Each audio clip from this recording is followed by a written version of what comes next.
Share बाजार में उतार चढ़ाव। निफ्टी 25,900 के नीचे फिसला। कोलगेट और एचयूएल में गिरावट। आईटी और रक्षा शेयर बने सहारा। जानी आज के मार्केट का पूरा हाल। यूपीआई ने बनाई नई पहचान। आरटीजीएस में सबसे अधिक रकम का लेन देन। आरबीआई की रिपोर्ट ने दिखाई डिजिटल भारत की तस्वीर। चांदी 22,000 रुपए सस्ती। सिल्वर ईटीएफ में 20% से अधिक गिरावट। निवेशक अब क्या करें? आप देख रहे हैं बही खाता। मैं हूं आपके साथ आशीष दुबे। लाया हूं आपके लिए मार्केट अपडेट्स।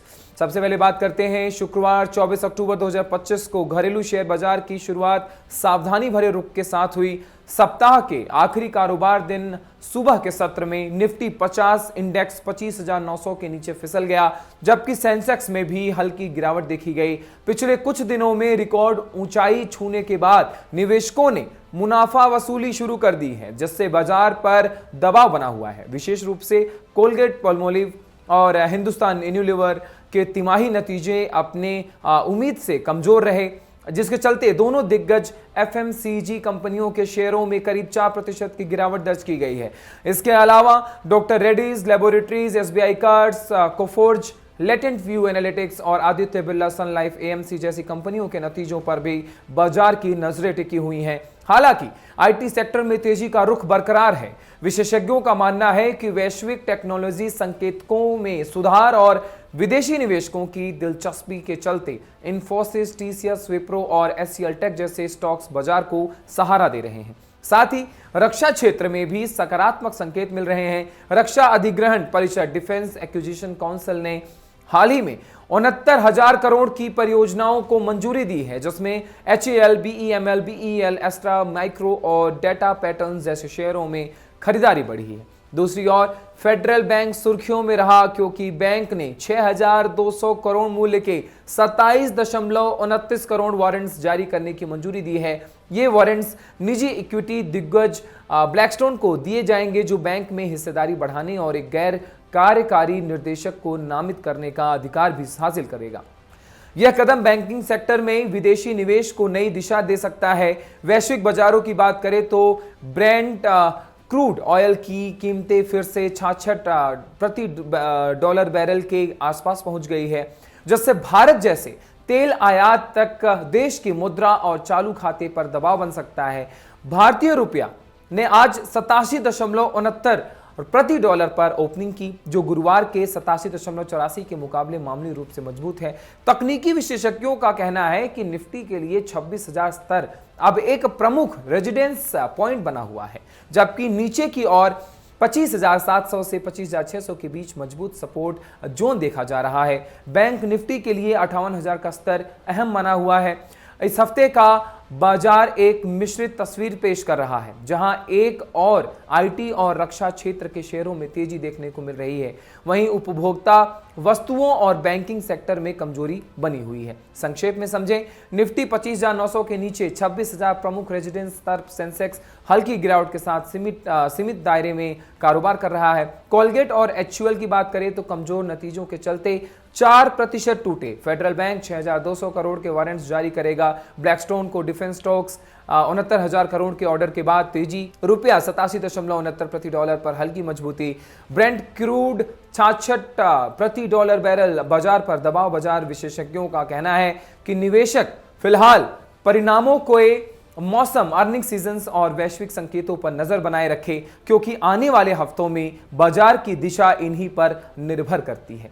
यूपीआई ने बनाई नई पहचान, इसकी भी बात कर लेते हैं। आरटीजीएस में सबसे अधिक रकम का लेन देन। आरबीआई की रिपोर्ट ने दिखाई डिजिटल भारत की तस्वीर।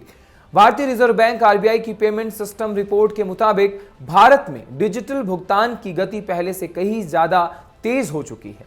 जून 2025 तक समाप्त आधे साल एचवाई की अवधि में देश भर में 12,569 करोड़ लेन देन हुए हैं, जिनकी कुल कीमत 1,572 लाख करोड़ रही। इन लेन देन में यूपीआई यूनिफाइड पेमेंट्स इंटरफेस ने वॉल्यूम यानी संख्या के लिहाज से सबसे बड़ा योगदान दिया, जबकि RTGS real time gross settlement ने लेन देन के मूल्य के मामले में सबसे आगे रहकर भरोसे की प्रतीक बना। रिपोर्ट के अनुसार 2019 से 2024 के बीच भारत में डिजिटल लेन देन में जबरदस्त उछाल देखने को मिला। ट्रांजैक्शन वॉल्यूम 3,248 करोड़ से बढ़कर 20,839 करोड़ तक पहुंच गया और कुल मूल्य 1,775 लाख करोड़ से बढ़कर 2,830 लाख करोड़ हो गया।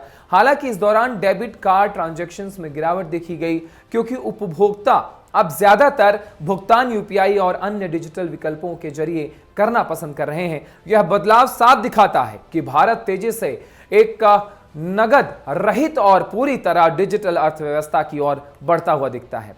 बात करते हैं चांदी की। चांदी 22,000 रुपए सस्ती, सिल्वर ईटीएफ में 20% से अधिक। लेकिन सबसे बड़ा सवाल, निवेशक अब क्या करें? सोना और चांदी दोनों इस समय तेज गिरावट के दौर में गुजर रहे हैं।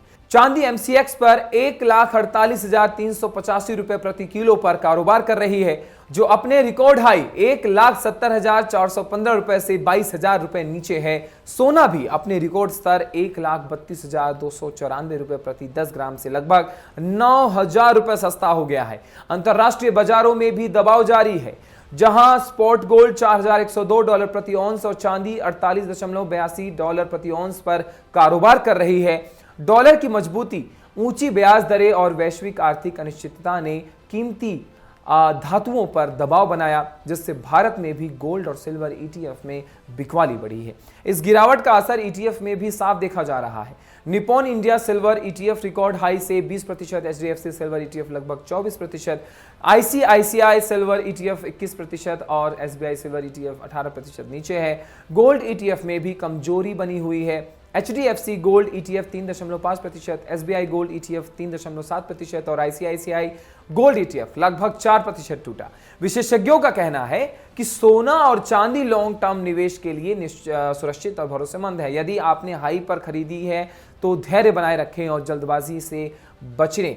वही नए निवेशकों के लिए है कि इस गिरावट का फायदा उठाकर छोटे छोटे अमाउंट से एसआईपी की तरह ईटीएफ में निवेश शुरू कर सकते हैं। विशेषज्ञ मानते हैं आने वाले महीनों में ब्याज दरों में नरमी और डॉलर इंडेक्स में कमी और आने पर गोल्ड और सिल्वर में रिकवरी देखने को मिल सकती है। आप देख रहे थे बही खाता, मैं हूं आपके साथ आशीष दुबे। लाया था आपके लिए मार्केट अपडेट्स। फिर मिलेंगे अगले एपिसोड में, बताएंगे क्या कुछ खास है मार्केट में। तब तक के लिए नमस्कार।